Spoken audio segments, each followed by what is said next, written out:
Assalamualaikum warahmatullahi wabarakatuh. Perkenalkan, saya Sri Martina Praswati, dosen Prodi S1 Mikrobiologi Fakultas Biologi Universitas Jenderal Sudirman.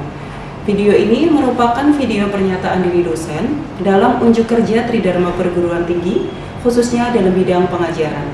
Selama menjadi dosen di Prodi S1 Mikrobiologi Fakultas Biologi Unsud, saya mengampu beberapa mata kuliah, salah satunya yaitu mata kuliah Mikrobiologi Pangan, yang akan saya paparkan pada video unjuk diri kali ini. Mikrobiologi pangan itu merupakan mata kuliah pilihan yang running atau yang on di semester genap di Prodi S1 Biologi, di mana mikrobiologi pangan ini terdiri dari 3 SKS, di mana 2 SKS merupakan SKS teori atau perkuliahan dan 1 SKS merupakan SKS praktikum. Untuk deskripsi dari mata kuliah mikrobiologi pangan itu sendiri yaitu mata kuliah ini membahas tentang keberadaan mikroorganisme pada bahan pangan, serta peran dan juga manfaat dari mikroorganisme tersebut.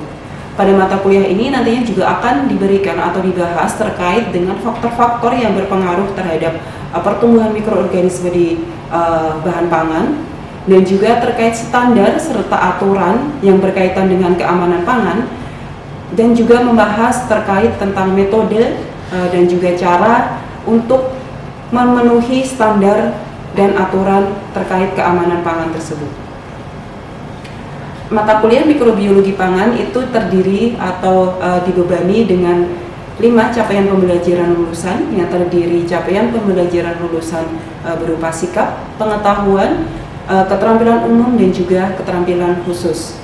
Kemudian dari CPL tersebut itu diturunkan ke dalam beberapa CPMK atau capaian pembelajaran mata kuliah, yaitu sebanyak 7 CPMK. Dan dari CPMK tersebut diturunkan kembali ke dalam sub capaian pembelajaran mata kuliah atau sub CPMK sebanyak 10 sub CPMK, di mana diantaranya itu mahasiswa harus mampu menjelaskan atau menerangkan terkait foodborne disease atau penyakit asal makanan. Setelah itu berkaitan dengan materi pembelajaran yang ada di mata kuliah mikrobiologi pangan itu terdiri dari 9 materi pembelajaran. Yang pertama, ruang lingkup mikrobiologi pangan. Yang kedua, pertumbuhan serta perkembangan mikroorganisme pada bahan pangan serta faktor-faktor yang mempengaruhinya. Yang ketiga, penjaminan mutu serta keamanan pangan. Yang keempat, metode preservasi pada bahan pangan. Yang kelima, food spoilage atau pembusukan makanan. Yang keenam, foodborne disease atau penyakit asal makanan. Yang ketujuh, resistensi antimikroba pada pangan. Kedelapan, prebiotik, probiotik, dan juga human microbiome. Dan yang terakhir atau kesembilan itu metode pengujian mikrobiologi pada bahan pangan. Kemudian terkait metode pembelajaran dan juga teknis perkuliahan, di mana mata kuliah mikrobiologi pangan ini terdiri dari 16 tatap muka. 14 tatap muka itu berupa teori atau perkuliahan, kemudian 2 tatap muka sisanya itu berupa ujian tengah semester dan ujian akhir semester. Untuk metode pembelajaran yang digunakan, yang pertama itu ada kuliah dan diskusi partisipatif antara dosen dan juga mahasiswa. Yang kedua, pembelajaran berbasis project atau project based learning yang nanti disampaikan dalam bentuk praktikum. Dan yang ketiga itu adalah pembelajaran berbasis kasus atau case based learning, di mana pada pembelajaran berbasis kasus ini mahasiswa akan diberikan beberapa kasus yang berkaitan dengan mikrobiologi pangan. Kemudian mahasiswa akan diberikan waktu untuk mendiskusikan kasus tersebut dalam kelompok, dan setelah itu pada pertemuan ke-15 mahasiswa akan diberikan kesempatan untuk melakukan presentasi dari hasil diskusi kasus yang telah diberikan sebelumnya. Dan pada saat presentasi tersebut itu mahasiswa juga diberikan keleluasaan untuk saling berdiskusi maupun bertanya terkait kasus-kasus yang telah diberikan dan juga dibahas oleh setiap kelompok. Kemudian terkait komponen penilaian dan juga masing-masing bobot penilaiannya. Untuk komponen penilaiannya itu terdiri dari ujian tengah semester atau UTS, di mana bobotnya sebesar 20%, kemudian ujian akhir semester atau UAS bobotnya juga 20%. Kemudian ada komponen aktivitas partisipatif yang tadi diberikan dalam bentuk CBL, itu bobotnya 30%. Dan yang terakhir itu komponen berupa hasil proyek yang diberikan dalam bentuk praktikum dengan bobot penilaian 30%, sehingga totalnya ada 100%. Nah, untuk referensi yang digunakan pada mata kuliah mikrobiologi pangan, itu ada referensi utama, ya berupa buku yang berjudul Fundamental Food Microbiology. Kemudian juga ada beberapa referensi tambahan dan referensi pendukung, serta jurnal-jurnal yang telah diterbitkan oleh tim teaching dari mikrobiologi pangan yang tentunya yang berkaitan dengan materi pembelajaran di mata kuliah mikrobiologi pangan. Berikut ini adalah video pembelajaran mata kuliah mikrobiologi pangan dengan topik foodborne disease. Selamat menyimak.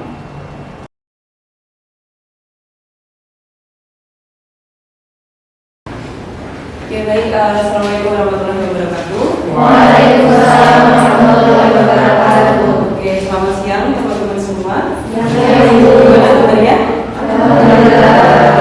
Oke, hari ini kita ketemu lagi di mata kuliah mikrobiologi pangan untuk pertemuan ke-7 ya, atau 1 minggu sebelum UTS. Nah, mungkin sebelum kita mulai, ada baiknya kita berdoa supaya pertemuan kali ini bisa memberikan manfaat untuk teman-teman semua gitu ya, dan juga untuk saya. Baik, sebelum mulai kuliah, berdoa menurut agama dan kepercayaan masing-masing, dipersilakan. Oke, berdoa selesai. Baik, mungkin teman-teman sudah menyimak RPS ya. Jadi untuk hari ini kita akan membahas terkait materi pertemuan ke-7 atau sebelum UTS ya, materi terakhir sebelum UTS, yaitu tentang bacterial foodborne disease gitu. Nah, ini sebenarnya materi ini itu berkaitan dengan materi pertemuan sebelumnya atau pertemuan minggu yang lalu, yaitu terkait food spoilage atau pembusukan makanan. Nah, mungkin untuk mereview dari materi minggu lalu, apa itu food spoilage, dan itu nanti biar bisa menjadi pengantar untuk materi minggu ini yang terkait foodborne disease atau bacterial foodborne disease. Mungkin kita review dulu. Apakah teman-teman masih ingat yang materi minggu lalu sebenarnya apa yang dinamakan dengan food spoilage atau lebih kita kenal dengan pembusukan makanan? Mungkin ada yang mau memberikan pendapatnya atau menjawab apa itu food spoilage? Silakan. Oke, Rani silakan. Terima kasih, saya izin menjawab. Jadi food spoilage itu suatu kondisi di mana terjadi perusakan makanan di mana makanan itu sudah tidak layak untuk dikonsumsi. Kemudian untuk beberapa faktor penyebabnya itu biasanya bisa dari mikroorganisme, kemudian dari faktor fisik dan juga kimiawi. Kemudian untuk yang faktor fisiknya itu bisa dari kelembapan, kemudian dari cahaya dari suhunya juga bisa mempengaruhi. Kalau dari mikroorganisme itu biasanya dari bakteri, contohnya mungkin seperti E. coli gitu. Biasanya penyakit ditemukan. Kemudian untuk jamur contohnya mungkin seperti Rhizopus. Kemudian untuk yeast contohnya seperti Saccharomyces. Oke, baik, terima kasih Rani untuk reviewnya. Mungkin yang lain ada yang menambahkan? Kira-kira ciri-ciri dari food spoilage atau makanan yang busuk itu apa? Yang sering kalian temui gitu, misalnya buah atau sayur atau roti itu kalau dia busuk itu cirinya seperti apa? Dari fisik mungkin? Berwarna, terus apa lagi? Oke, terus oke, terus berlendir. Oke, baik. Jadi kurang lebih udah paham semua ya kira-kira kalau yang namanya makanan kalau sudah busuk itu pasti akan terjadi perubahan tekstur, kemudian bentuknya gitu kan, kemudian muncul lendir dan lain sebagainya gitu. Oke, nah kira-kira nanti kita akan bahas ya. Tadi yang pembusukan makanan tadi udah disebutkan juga oleh Rani. Kalau di situ ada faktor yang menyebabkan gitu ya, atau salah satunya di situ penyebabnya itu ada kontaminasi mikroorganisme. Nah, nanti kita akan coba kaitkan kira-kira kontaminasi tersebut gitu ya. Nanti kaitannya dengan foodborne disease itu apa? Oke.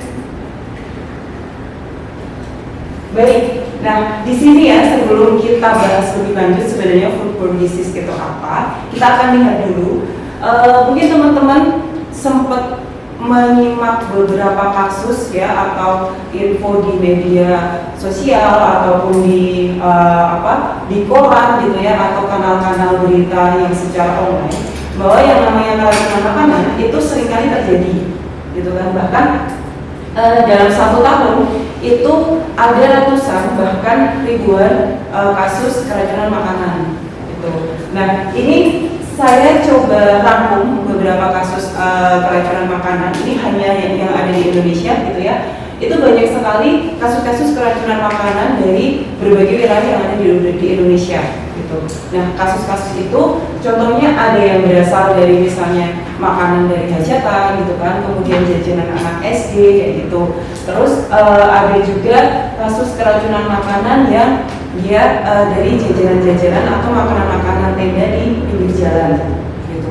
Dan kasus-kasus ini sebenarnya tidak hanya di Indonesia, tapi kan kalau Indonesia ini kan negara berkembang ya teman-teman, jadi dari sisi iklimnya itu juga sangat mendukung sekali untuk perkembangan kontaminasi mikroorganisme. Tapi jangan salah, di negara maju pun kasus-kasus keracunan makanan itu juga sangat tinggi sekali gitu ya. Contohnya nah ini ya, ini di tahun 2017 sampai tahun 2021, di mana ini data saya ambil dari Bank Kompas. Jadi dari kasus-kasus keracunan makanan itu dari tahun ke tahun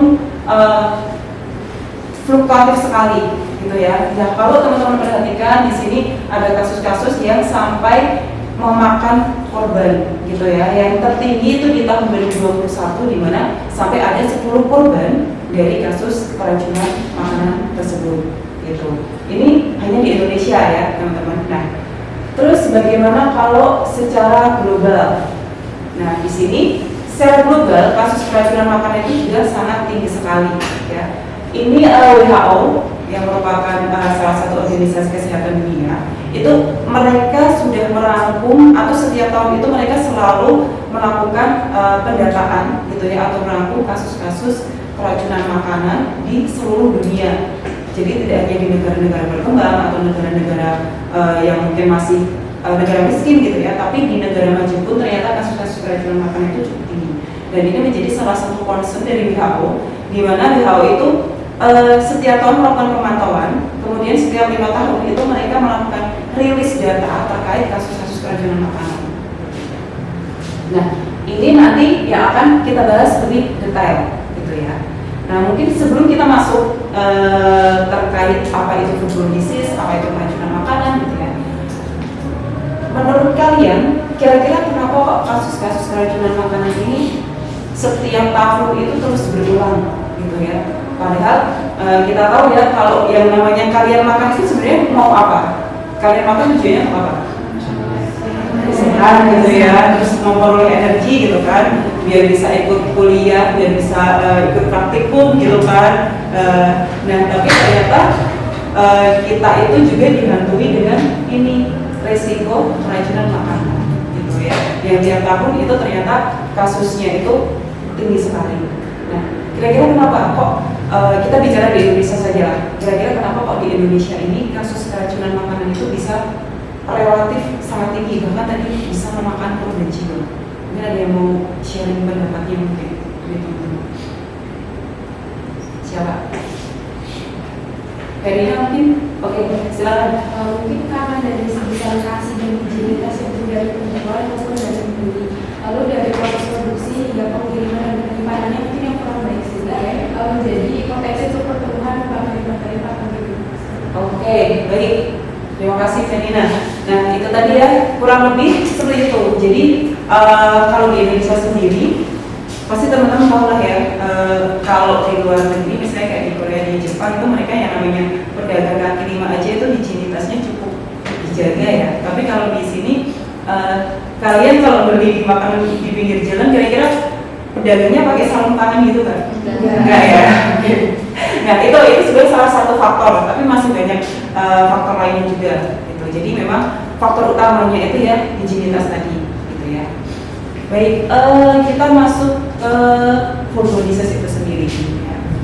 Jadi foodborne disease itu bisa didefinisikan sebagai keracunan atau kontaminasi mikroorganisme patogen di makanan, kemudian dia dikonsumsi oleh manusia sehingga bisa menyebabkan penyakit, gitu ya.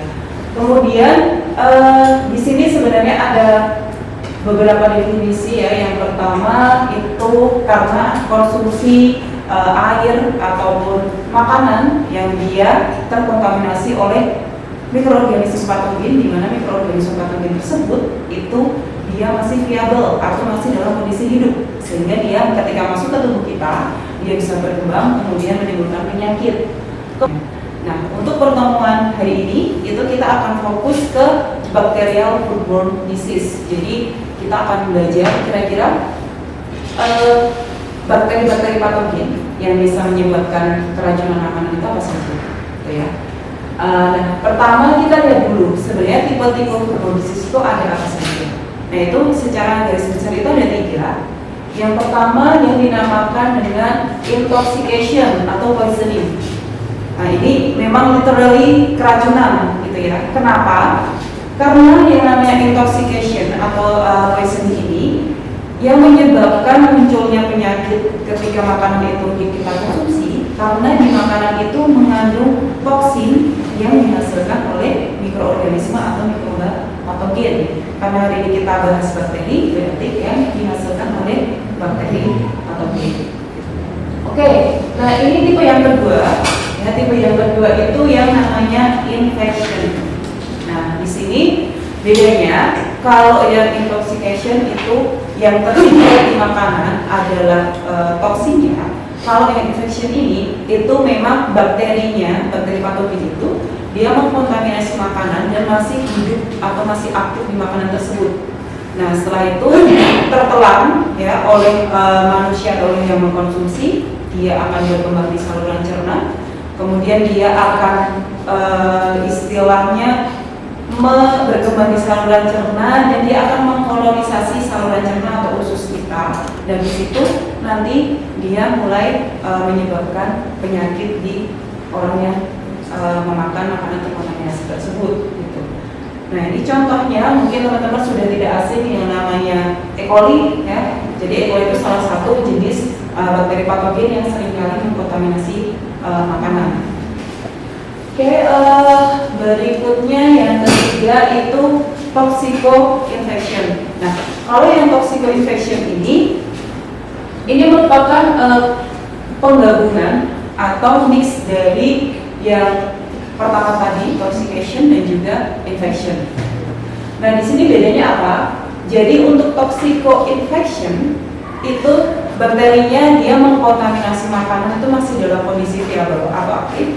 Kemudian ketika terkonsumsi oleh manusia, dia akan masuk ke saluran cerna, kemudian dia akan mengkolonisasi dan di dalam tubuh kita atau di dalam saluran cerna itu dia akan merilis atau menghasilkan toksin, gitu. Sehingga dari toksin yang dihasilkan itu dia bisa menyebabkan penyakit. Ini kita masih ada waktu yang cukup banyak ya. Jadi nanti teman-teman di sini ada satu kasus menarik ya. Mungkin kalian sudah tidak asing ya. Ini ada produk namanya Latiao. Ya kan kayaknya sempat viral ya produk ini yang diimpor dari Cina kalau tidak salah. Dan nanti teman-teman kita akan buat kelompok. Ini mungkin kita ada yang sisi kiri untuk pengelompokannya dan juga yang sisi kanan. Nanti silakan teman-teman bisa diskusikan dalam kelompok masing-masing, gitu ya. Di sini ada satu kasus di mana produk Latiao ini yang diimpor dari Cina itu yang sempat viral dan kekinian ya. Mungkin ada yang pernah coba? Belum ya. Oke. Nah itu ternyata di bulan November 2024 itu ditemukan satu produk Latiao itu dia menyebabkan keracunan, kemudian oleh BPOM itu ditelusur gitu ya. Ternyata produk ini itu terdeteksi mengandung Bacillus cereus. Gitu. Nah, kemudian apa yang perlu teman-teman diskusikan dengan teman-teman sekelompok nanti? Yang pertama itu kira-kira gimana caranya atau bagaimana kok si Bacillus cereus bisa mengkontaminasi atau bisa ditemukan di produk labial. Kemudian yang kedua itu kira-kira bagaimana cara mengatasi agar kasus-kasus seperti ini itu tidak terulang lagi.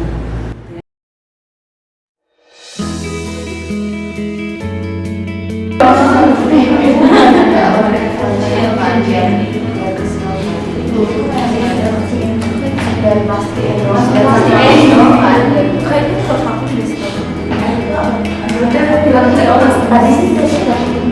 Ini kan suka dijual di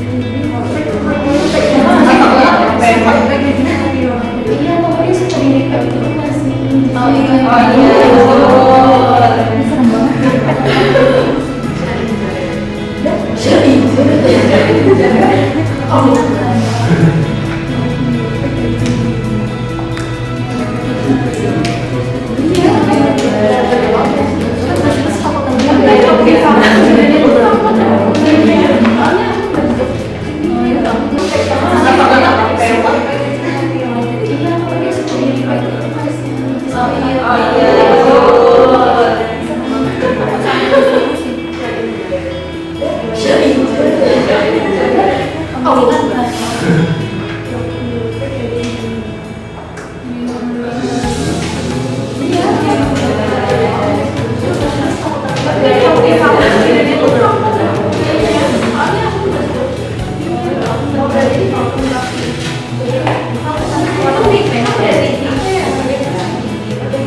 Oke, baik. Waktu diskusi sudah habis ya teman-teman. Jadi tadi sudah kita kasih jeda 10-12 menit untuk kalian diskusi terkait kasus ini. Nah, silakan mungkin dari masing-masing kelompok nanti bisa memaparkan kira-kira hasil diskusinya bagaimana gitu ya terkait dari 2 poin pertanyaan yang sudah ada di layar. Oke, mungkin kelompok mana dulu dia mau memaparkan? Oke, baik. Silakan. Baik, terima kasih Ibu. Kami dari kelompok 1 izin untuk menjelaskan pertanyaan pertama tentang bagaimana si Latio ini dapat tercemar Bacillus cereus. Jadi berdasarkan hasil diskusi kami, yang pertama itu dari faktor higienitas, karena kan Latio ini dia diproduksinya dalam jumlah yang besar. Ya, biasanya produksi dalam jumlah besar ini mereka belum tentu memperhatikan kebersihan dari alat, kemudian orangnya sendiri yang melakukan produksi seperti itu. Kemudian apabila sudah diproduksi, kan biasanya Latio ini import ibu dari China ke sini. Nah, bisa jadi ketika dia sudah diproduksi, kemudian di situ ada basilusnya, kemudian cocok sama nutrisi yang ada di Latio ini, akhirnya dia berkembang. Jadi sekalipun diimpor ke Indonesia misalnya dalam suhu yang rendah, tapi kan si bakteri ini dia kalau basilusan dia bisa membentuk suara ya ibu dan teman-teman sekalian. Jadi kemungkinan tetap bisa tahan walaupun suhunya rendah. Kemudian ketika dijual di sini biasanya juga dijual bisa dipilih jalan. Itu kemudian faktor iklim lingkungan kita juga suhunya cocok untuk bacillus ini berkembang dan akhirnya dia bisa berkembang kemudian menghasilkan toksin. Nah, toksin ini bisa menyebabkan keracunan kalau misalkan dikonsumsi. Oke, berarti dari segi faktor lingkungannya memang mendukung gitu ya untuk perkembangan Bacillus cereus itu. Oke, terima kasih kelompok 1. Berikutnya, Oke, yang kelompok berikutnya, kira-kira gimana hasil diskusi kalian? Baik, kita dari kelompok 2 yang melakukan hasil diskusi yang telah dibahas, yaitu bagaimana cara mengatasi agar kasus serupa dari Latio tadi tidak terulang. Jadi yang pertama itu kita memperhatikan HACCP-nya dan GMP juga untuk bisa mulai dari pemilihan bahan baku untuk pembuatan dari Latio tadi sampai hasil jadi serta pendistribusiannya bagaimana. Kemudian sebagai konsumen juga kita harus lebih cermat, lebih teliti dalam memilih produk pangan gitu, seperti melihat dari kode BPOM-nya ataupun dari tanggal kadaluarsa serta sampai ke penyimpanannya bagaimana. Mungkin seperti itu sudah diskusi dari kelompok 2. Oke, berarti dari mulai terus dulu ya. Oke, berarti memilih bahan baku itu sudah harus diperhatikan ya, dari segi higienitasnya sampai produksi bahkan pengiriman gitu ya. Oke, baik, tadi jawabannya sudah sangat bagus sekali dari kedua kelompok gitu ya. Dan di sini harapannya nanti teman-teman untuk hasil diskusi tadi dan juga materi kali ini itu bisa menjadi insight baru untuk kalian gitu ya, bahwa ternyata ketika kita makan yang tujuannya untuk kesehatan mungkin untuk kita bisa beraktivitas, tapi itu juga beresiko juga gitu ya, karena makanan itu adalah lingkungan atau sesuatu yang sangat disukai juga oleh mikroorganisme, apalagi karena mikroorganisme itu patogen gitu ya. Dan ketika memilih jajanan, contohnya yang kasus ini ya, ketika memilih jajanan walaupun ini viral gitu kan kadang teman-teman ketika ada sesuatu yang viral kan FOMO ya, aku belum coba nih gitu kan. Itu ternyata kita harus aware juga apakah memang itu aman gitu ya, ataukah tidak gitu, karena tadi ternyata apa yang kita makan itu berisiko juga gitu ya. Oke, saya rasa karena waktunya juga sudah habis ya untuk perkuliahan hari ini, saya rasa kita cukupkan. Semoga tadi dari materi yang saya sampaikan, kemudian dari hasil diskusi kita terkait kasus ini, itu bisa menjadi insight baru untuk teman-teman, bisa menjadi pengetahuan baru untuk teman-teman. Dan nanti silakan dipersiapkan untuk UTS-nya, gitu ya. Semoga bisa mendapat nilai yang sesuai keinginan. Amin. Oke, saya akhiri ya untuk pertemuan hari ini. Terima kasih sekali untuk atensi dan perhatian teman-teman. Dan mohon maaf, mungkin dalam menjelaskan topik hari ini masih banyak kekurangan dari saya. Saya akhiri. Assalamualaikum warahmatullahi wabarakatuh. Waalaikumsalam warahmatullahi wabarakatuh. Terima kasih Ibu. Demikianlah tadi deskripsi singkat dan juga cuplikan proses pembelajaran mata kuliah mikrobiologi pangan. Semoga video tersebut dapat memberikan gambaran tentang kinerja pengajaran saya di Fakultas Biologi Universitas Jenderal Sudirman, khususnya dalam mata kuliah mikrobiologi pangan. Dan semoga video tersebut juga bisa menjadi pertimbangan dalam proses penilaian sertifikasi dosen tahun 2025. Terima kasih saya ucapkan kepada LPMPP Unsud, pimpinan Fakultas Biologi, rekan sejawat dosen dan juga rekan mahasiswa yang telah membantu dalam proses pengajuan sertifikasi dosen tahun 2025. Demikian yang dapat saya sampaikan, kurang lebihnya mohon maaf. Terima kasih. Assalamualaikum warahmatullahi wabarakatuh.